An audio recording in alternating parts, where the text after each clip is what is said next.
안녕하세요. 오늘은 태양계 2의 세 번째 시간 지구의 자전에 대해 알아보도록 하겠습니다. 교재는 28쪽입니다. 자, 오늘의 학습 목표입니다. 지구의 자전에 의해 나타나는 현상을 설명할 수 있다. 자, 축구를 좋아하는 학생은 이 사진만 보고도 어떤 경기인지 알 수 있나요? 2010년 6월 17일 남아공 월드컵 우리나라와 아르헨티나의 경기입니다. 남아공 요하네스버그에서 이 경기를 하고 있을 때 우리나라 시민들은 전국 곳곳에 모여서 길거리 응원을 했는데요. 자, 여기가 서울광장입니다. 자, 굉장히 많은 인파가 모여서 거리 응원을 하는 모습을 볼 수 있죠. 경기가 진행되는 남아공의 밝은 하늘과는 다르게 우리나라는 어두운 밤이었다는 거. 대체 왜 축구를 저녁에? 이날 우리나라 시간으로는 한 8시 정도의 축구 경기가 시작되었는데요. 남아공의 현지 시간은 우리나라보다 7시간 느린 오후 1시였다고 하네요. 왜 이렇게 나라, 지역에 따라 같은 순간임에도 시간이 다른 걸까요? 자, 이렇게 시간이 다른 이유는 바로 지구가 자전을 하기 때문입니다. 지구 중심을 지나는 자전축을 기준으로 하루에 한 바퀴 지구가 회전하는 현상을 바로 지구의 자전이라고 하는데요. 태양을 향하는 지역은 하늘에 해가 떠 있고, 이제 태양의 반대쪽에 있는 지역은 해가 없는 밤이 되는 것입니다. 자, 지구의 자전이란 지구가 자전축을 중심으로 하루에 한 바퀴씩 도는 운동을 지구의 자전이라고 합니다. 지구의 자전 방향은 서쪽에서 동쪽으로 도는데요. 반시계 방향으로 돌고 있습니다. 물론 이것은 북반구를 기준으로 한 방향인 거예요. 자, 그리고 속도는 어느 정도 되냐면 1시간에 15도씩 회전하는데 왜 이 각도가 나오게 되냐면 우리가 24시간 동안 360도를 돌아야 하는 거잖아요. 그렇죠? 그래서 1시간에 15도씩 돌고 있습니다. 사실 이 속도는 초음파 제트기랑 맞먹는 속도라고 해요. 근데 우리가 이 속도가 느껴지시나요? 이런 엄청난 속도로 돌고 있으면서도 우리가 속도를 느끼지 못하는 거는 우리 주변의 물체들이 같이 돌고 있기 때문이에요. 우리가 차를 타고 가면서 멀미를 느끼는 이유는 주변의 물체들이 나를 스쳐 지나가기 때문이잖아요. 그래서 이제 속도를 느낄 수 있는데 우리 주변의 물체랑 같이 움직이기 때문에 우리는 속도를 느낄 수가 없는 거예요. 그러면 이제 지구가 실제로 자전하고 있다는 것을 알아보려면 이제 지구 밖의 물체를 관찰해야겠죠. 자, 이번 시간에는 이제 하늘, 우주 같은 것을 보면서 지구의 자전에 의해서 나타난 현상이 무엇인지 알아보도록 하겠습니다.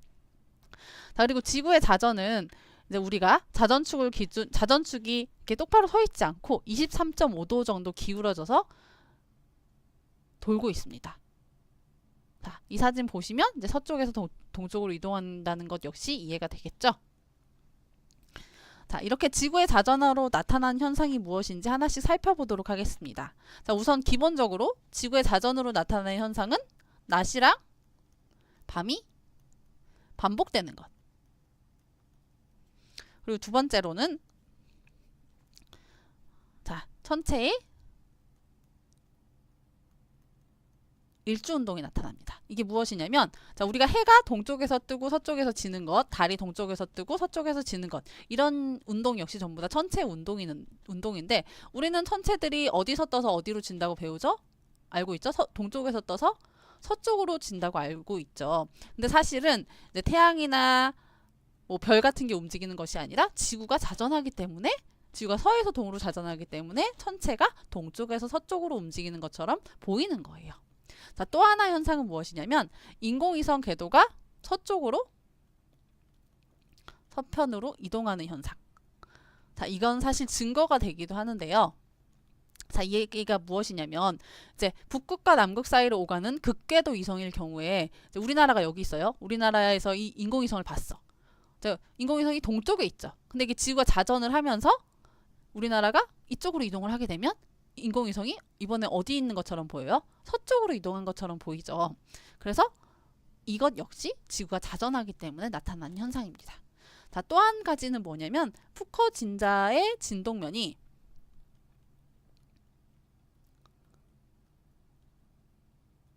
회전하는데 이 회전하는 방향이 시계 방향입니다. 이건 역시 증거가 되기도 합니다. 자, 요 푸코 진자에 대해서 조금 더 자세히 알아보도록 할게요. 이 푸코 진자는 이제 프랑스 판테온에 있는데요. 이제 길이가 67m, 요 실의 길이가 67m고요. 요 진자의 무게는 28kg 정도 된다고 합니다. 선생님은 사실 요 파리에 가서 이 진자를 실제로 봤어요. 자, 이 진동면이 어떻게 회전하는지 살펴보면 사실 진자는 여기 보이는 빨간 선 위를 계속 움직이기만 해요. 진자는 회전하진 않아요. 제일 처음 진동했던 방향으로 계속 진동만 하고 있는데 요 밑에 있는 땅바닥이 이제 지구의 자전 방향이랑 같이 움직이게 되니까 원래 기준선이 요 노란 선이 같이 빨간 선과 같이 움직였었는데 이 바닥이 움직였어요. 그래서 우리 눈에 보기에는 진자가 이쪽으로 이쪽 자리로 이동한 것처럼 보이게 되는 거예요. 이것 역시 지구의 자전으로 나타나는 현상입니다. 자, 선생님이 지구의 자전을 알아보기 위해서는 하늘이랑 이제 별자리를 봐야 된다고 말했는데 이제 그걸 알아보기 전에 미리 알아야 될 개념이 하나 있어요. 바로 천구입니다. 천구란 무엇이냐면 천체가 붙어 있는 것처럼 보이는 무한히 넓은 가상의 구예요. 자, 우주에 존재하는 많은 별들은 너무 멀리 떨어져 있기 때문에 사실 그 자리에 머무른다고 생각해도 틀리지 않아요. 근데 사실 움직이지만 우리 눈에 너무 멀어서 우리 눈에는 멈춰 있는 것처럼 보이기 때문이에요. 사실 이 많은 별들, 어떤 별들은 그나마 지구에 가까이 있지만 또 어떤 별들은 어마어마하게 멀리 떨어져 있는 것 알고 있죠. 그래서 우리 눈에 거리감 없이 보이는 모든 별들이 사실 같은 평면 위에 있는 것처럼 보이게 돼요. 그래서 이 같은 평면 위를 이제 가상의 면으로 만들어서 우리가 천구라고 부릅니다. 물론 이거는 가상일 뿐이에요. 자, 이 가상의 구, 천구에는 이제 지구랑 마찬가지로 북극, 남극, 이제 적도도 존재를 합니다. 자, 지구의 북극이랑 천구와 만나는 요 지점이 바로 천구의 북극이고요. 이 천구의 북극에 바로 북극성이 위치해 있습니다. 그리고 이제 지구의 남극이랑 천구가 만나는 곳에 천구의 남극이 위치해 있고요. 그리고 지구의 적도와 만나는 선을 지구의 적도랑 이제 일치하는 고선을 천구의 적도라고 합니다.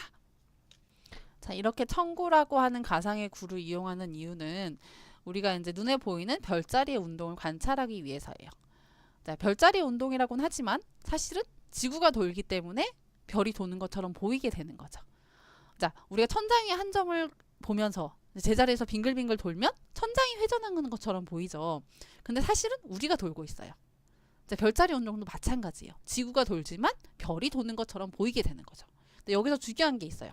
아까 우리가 이제 지구는 어디서 어디로 돈다 그랬죠? 서쪽에서 동쪽으로 돈다 그랬죠. 근데 이제 서쪽에서 동쪽으로 돌기 때문에 우리가 보는 별자리의 움직임은 어떻게 나타난다고? 동에서 서로 나타난다고. 자, 우리가 회전하는 방향이 어디라고요? 서에서 동쪽으로 이쪽인데 이쪽으로 회전하기 때문에 별자리의 이동 방향은 반대쪽, 동쪽에서 서쪽으로 나타나는 것처럼 보여요. 이제 한마디로 반대로 보이는 거죠. 이러한 별의 움직임을 별의 일주운동이라고 합니다. 자, 우선 서쪽부터 하나씩 살펴보면서 별의 일주운동에 대해서 알아보도록 하겠습니다. 자, 서쪽을 우리가 봤어. 서쪽 하늘을 이렇게 봤어요. 자, 서쪽 하늘을 보게 되면 자, 별이 어떻게 보여요? 별이 아까 동에서 서로 이렇게 이동한다고 했으니까 우리가 서쪽을 보게 되면 별이 아래로 내려가는 걸 볼 수 있죠. 자, 만약에 별이 많다면 이런 모양으로 별이 아래쪽으로 자, 아래쪽으로 내려가는 것처럼 볼 수가 있어요. 자, 이번엔 북쪽을 바라볼까요? 자, 북쪽에는 고정되어 있는 별, 북극성이 보이고 그 북극성을 중심으로 이렇게 하나의 별이 동쪽에서 서쪽으로 돌고 있어요. 자, 우리나라에서 북쪽을 바라보면서 찍은 사진인데요. 가운데 움직임이 없는 이 별은 북극성이고요. 다른 별들은 북극성을 중심으로 원운동을 하는 걸 볼 수 있죠. 자, 북쪽 하늘을 보고 있으니 이제 오른쪽이 동쪽, 왼쪽이 서쪽이 되고 별은 오른쪽에서 이제 동쪽에서 서쪽으로 일주운동을 하니까 자, 이런 방향으로 돌게 됩니다. 자, 반시계 방향으로 도는 걸 알 수가 있죠. 자, 이번엔 동쪽을 보도록 할게요. 우리가 동쪽을 보게 되면 별은 동에서 서로 이렇게 움직이니까 올라가는 것처럼 별이 이렇게 올라가는 것처럼 보이게 되겠죠. 그래서 이런 모양으로 올라가는 모습을 볼 수가 있습니다. 자, 이번에는 남쪽을 보도록 할게요. 남쪽을 보게 되면 하나의 별이 이렇게 옆쪽으로 이렇게 지나가는 것처럼 보이겠죠. 이렇게. 그렇게 되니까 남쪽 하늘을 보면 이런 모양으로 별자리가 움직이는 것을 볼 수가 있을 거예요. 자, 그러면 이제 우리가 앞에서 살펴본 내용을 정리를 해보도록 하겠습니다. 자, 별의 일주운동이라는 건 무엇이냐면, 별의 일주운동이라고 하면, 자, 별이 뭘 기준으로? 북극성을 중심으로 하루에 한 바퀴씩 운동을 하는 건데, 이것은 바로 지구가 운동하기 때문에 나타나는 현상이라서 우리가 겉보기 운동이라고 합니다. 자, 방향은 어디라고요? 동에서 서쪽. 지구의 자전 방향은 서쪽에서 동쪽이라 그랬죠. 그래서 보이는 방향은 동에서 서쪽으로 움직이는 것처럼 보이는 거고요. 속도는 하루에 360도를 돌아야 하므로 속도는 1시간에 15도씩입니다.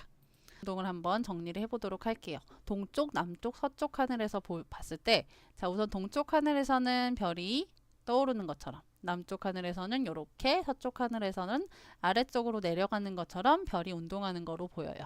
그리고 중요한 게 바로 북쪽 하늘이었죠. 북쪽 하늘에서 일주운동의 중심인 별 요 P는 북극성이고요.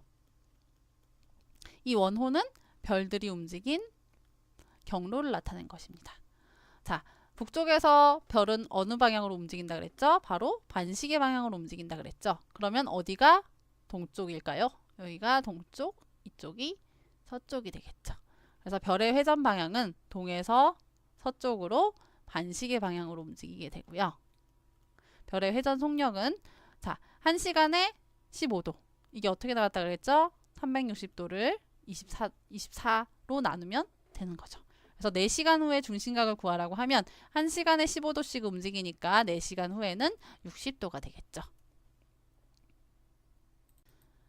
자, 이제 우리가 지금까지 배운 내용을 이제 정리를 해보고 이제 수업을 끝내도록 하겠습니다. 자, 교재는 31페이지입니다. 자, 지구의 자전 방향은 어디서 어디? 서에서 동쪽. 그리고 자전 속도는 1시간에 몇 도? 360도를 24로 나눈 값이니까 15도 회전하겠죠.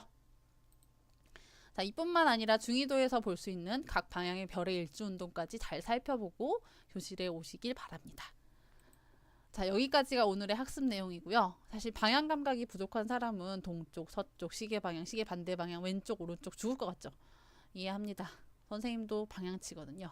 사실 급한 거 아니고 시간 부족한 거 아니니까 마음의 여유를 가지고 천천히 접근하면 아하 하고 이해하는 순간이 올 거예요. 포기하지 말고 힘을 냅시다. 오늘도 고생하셨어요. 그럼 오늘 수업을 마치도록 하겠습니다. 감사합니다.